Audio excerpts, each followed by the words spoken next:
Hi everyone, my name is Dr. Preston Light.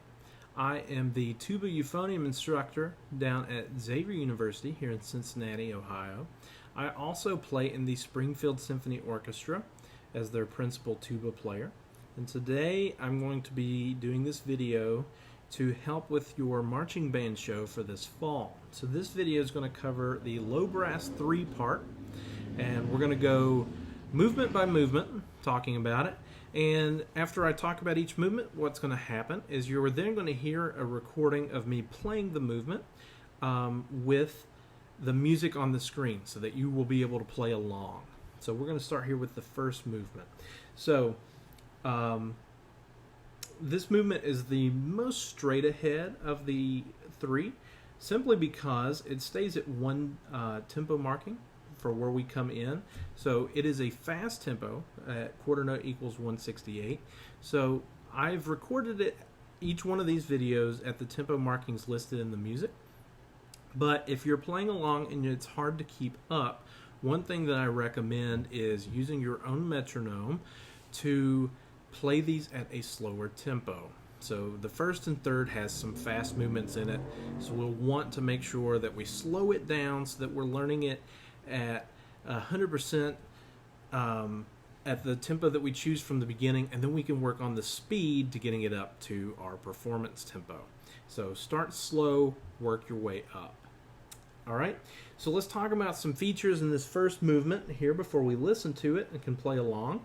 One of the things that happens is there are a lot of articulation markings. So one thing I want to do is go through and kind of discuss each one that I see. So before we get to the variety of accents that are in this, let's first start with what I see here at measure 36, and this happens between measures 36 and 40. In this 8th note pattern that we have tenuto markings, which is the line underneath the notes, and our staccato marking, which is the dot. So making sure that we're getting a big difference between the longer 8th notes and the short ones. Okay, so making sure that we can tell the difference there. So dee da da da, dee da da da, dee da da. So making long short there and making sure that that's really being heard by our listeners. So the next one, I think we'll start talking about accents at this point. So our very first note is accented. We see this sideways accent here underneath our C in measure 22. So my approach to that accent is exactly how it looks. We're going to start by playing strong at the beginning, and then just like the symbol looks, where it looks like a small decrescendo, that's exactly what we're going to do with it. So it has a taper to it. So da, da. It's got this little taper to what's happening. Okay? As we go on, we see some other accents that happen. We'll see the rooftop accents that come into play at measure 48. So when we see this accent above our notes, which we have over 2 8th notes in that measure, those accents are stronger than the sideways accents that we've talked about. So with those, what we want to do is it's a stronger attack, but instead of having the decay that the sideways accent has, these we will sustain that volume and that we have from the very beginning. So they're a heavier accent than the first one we talked about. So some other things we have here and some ways to look at them. We have the first thing I want to point out is with the stuff at 36, 38, and 40, where we're playing on offbeats. One thing that I do with offbeats is I will go through and with my pencil I will mark just a straight up and down line over where the beats are. It helps me figure out what beat I'm supposed to be playing on, and if it's an offbeat, it helps me show that. So I would, in measure 36 for example, over that 8th note that happens there on beat 2, I put a little line over that, so if I'm tapping my foot, I'll know that that tap is supposed to happen on that rest, or if I'm using my metronome, the metronome click will happen on that rest as well. Okay, going on here, we have towards the end we have some quarter note triplets And so this is a fitting 3 notes over 2 beats instead of like our 8th note triplets, which all happen within 1 beat. The quarter note triplets happen over the course of 2 beats. So if you listen to the recording that is going to happen here in just a moment, you'll hear I'm trying really, really hard to making sure all 3 of those notes are of equal note length, and there's not certain notes that are longer or shorter than the others. So that's super important, is making sure that we have 3 equal notes when we play those quarter note triplets. Just make sure I've got everything here. I believe so. So we will now continue on. So the next thing you'll see is the recording of me playing this with your music on the screen so you can follow along. See you in a minute.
Alright, so we are back. We're going to be talking about movement 2 now.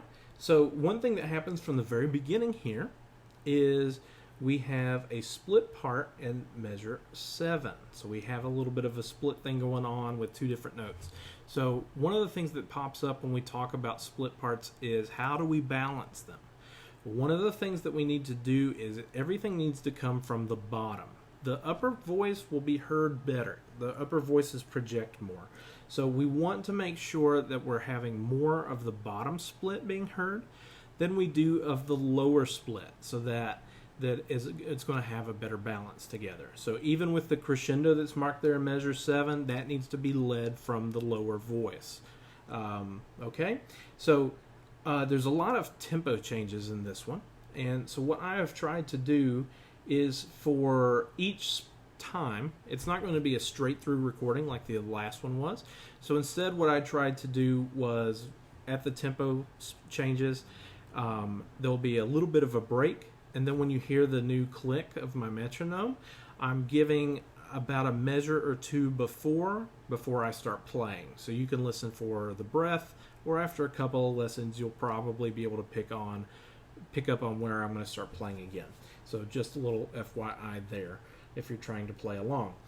So as we continue on, we've got still a variety of different articulation markings. I think most of these that we already talked about in the last segment before we did the first movement.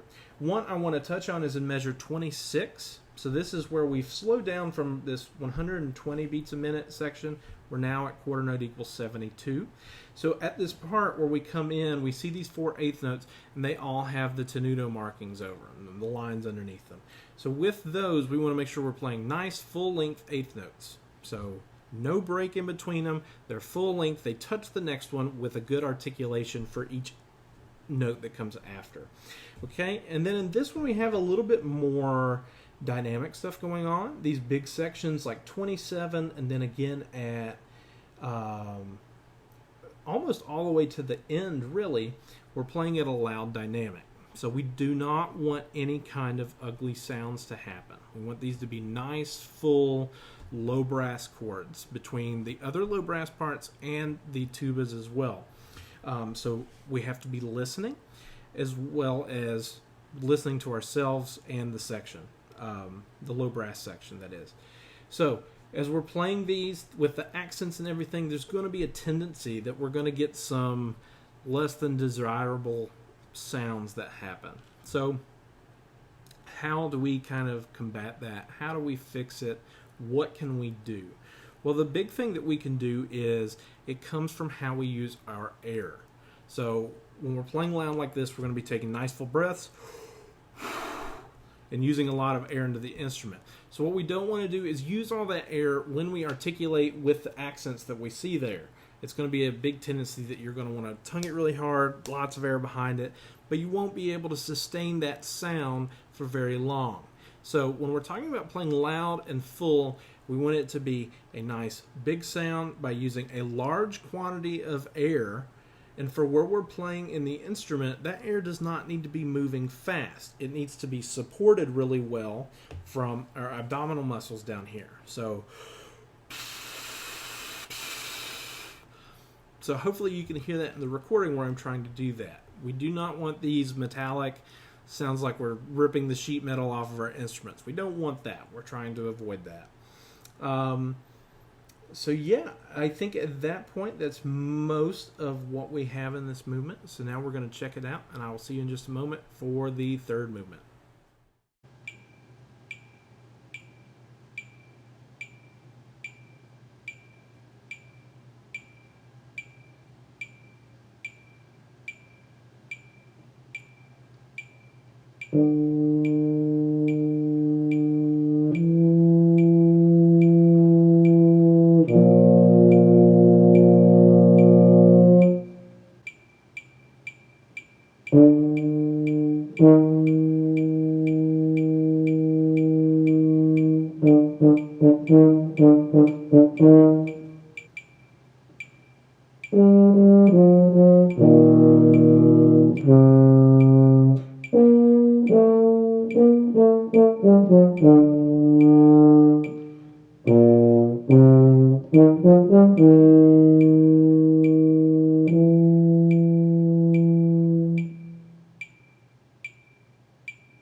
Alright everyone, we're back to wrap this up with the third movement of your show.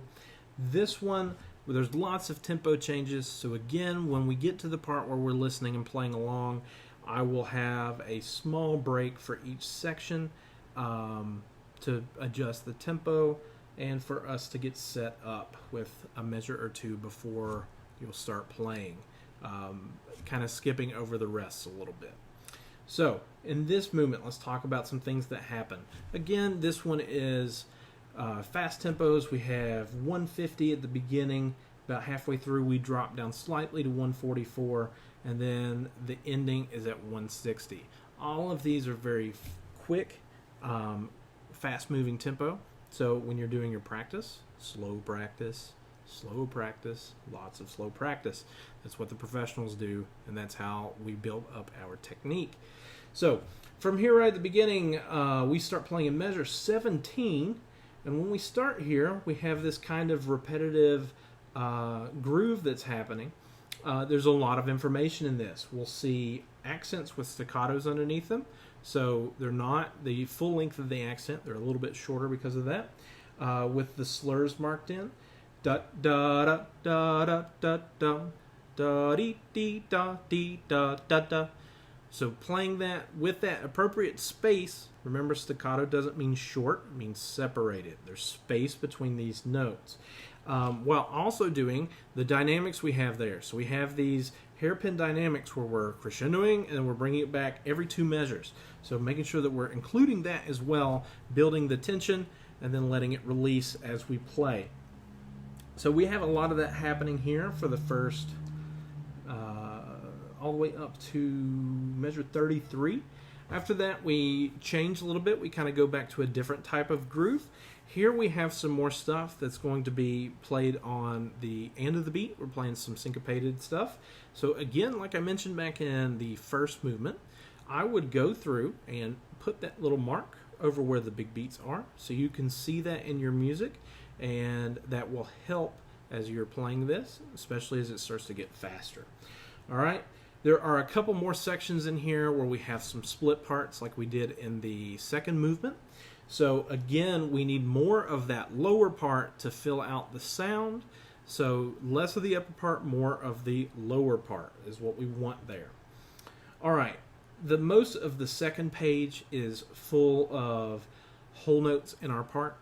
These are still very important. We're doing a lot harmonically with the music while everybody else is playing their parts on top of it. So they're still very important. We want these to be full sustained chords as we're playing. So that means that we're filling up with lots of air. We want that air to be constantly moving, constant and even. That's how we get the whole notes that don't vary at all. The sound is just steady as can be. We want to do bricks of sound that's coming at our audience.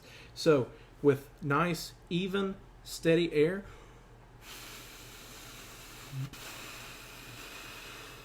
takes lots of air support coming again from down by the abdominal muscles as we play. Make sure you're counting. One of the things that tends to happen is when we see whole notes and half notes, we tend to not count. That's a necessity. Always have to be counting. So following along there. And then towards the very end, when we get this ending stuff at, we start playing at measure 95. Forte pianos, so hit the note strong, then bring it down. These are accompanied with immediately by a crescendo, so D, da, and let it grow. As you crescendo, don't let our pitch go sharp. So as it gets louder, as we start to play louder, try to keep the pitch down. Think about blowing the note flat as you get louder, and that will kind of counteract our natural reaction for the note to go sharp. Again, no bad sounds, nice full sounds, so keep that air nice and big, slow moving air, and lots of space. So we're thinking O for our oral cavity. We're also lots of good space between our teeth. We don't want those teeth to get close together because that can make the sound really tight, and we don't get as open of a sound. So I hope this helps. You're about to hear the third movement, so you can follow along, and I will see you in just a second to close it out.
Alright everyone, that should conclude this video of all three movements of your show. I hope this was helpful. and I hope that being able to play along while sing the music is something that will help you in your learning. If there's ever anything that you need to go back, you can go back and listen. If there's something I didn't cover on there, I think I hit everything in all the movements. But you can listen back and go from there. So remember, using a metronome as you practice is your best friend. Also, playing slowly and slow practice will take you far as you learn this, and it will actually help you learn it more quickly. So thank you again. Hope you all have a great summer, and good luck with your marching band season this fall. Thanks.